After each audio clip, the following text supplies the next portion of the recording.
1000 rupees water melon juice versus 20,000 rupees water melon juice. 20,000 బయట 20 రూపాయలకి ఇస్తున్నారు కదక్క. అబ్బా కంగారు పడకరా, రేటు జ్యూస్ది కాదు. వీటిలో ఒకటి నేను 1000 రూపీస్ హ్యాండ్ ప్రెస్ జ్యూసర్ తో, ఇంకోటి 20,000 రూపీస్ కోల్డ్ ప్రెస్ జ్యూసర్ తో చేశాను. రెండిటికి డిఫరెన్స్ ఏంటో చెప్తా విను.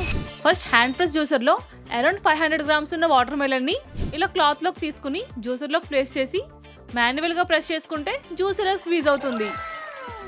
కానీ ప్రతిసారి ఇలా ప్రెస్ చేయాలంటే హ్యాండ్స్ పెయిన్ వస్తున్నాయి. ఇంకా around 500 grams of water melon కి 3/4 ఆఫ్ గ్లాస్ జ్యూస్ వచ్చింది. నెక్స్ట్ ఈ కోల్డ్ ప్రెస్ జ్యూసర్ లో same 500 grams of water melon ని తీసుకుని ఇందులో యాడ్ చేస్తున్నాము. ఇంకా ఈ స్లో జ్యూసర్ లో జ్యూస్ అంతా ఒక సైడ్, పల్ప్ ఒక సైడ్ సెపరేట్ అవుతుంది. అయితే వీటి టెక్స్చర్ విషయానికి వస్తే రెండిటికి పెద్ద డిఫరెన్స్ ఏం లేదు. అదే కోల్డ్ ప్రెస్ జ్యూసర్ లో 1 ఫుల్ గ్లాస్ తో పాటు ఎక్స్ట్రా 1/4 గ్లాస్ ఆఫ్ జ్యూస్ వచ్చింది. ఇంకా డిఫరెన్స్ మీరే చూడొచ్చు. కానీ ఆ పల్తో నేను చేయొచ్చు అంటావా? మనం క్యారెట్ బీట్రూట్ యూజ్ చేసినప్పుడు ఆ పల్ప్ లో చాలా ఫైబర్ ఉంటుందిరా. దాన్ని మనం చపాతీస్ కోసం కూడా యూజ్ చేయొచ్చు.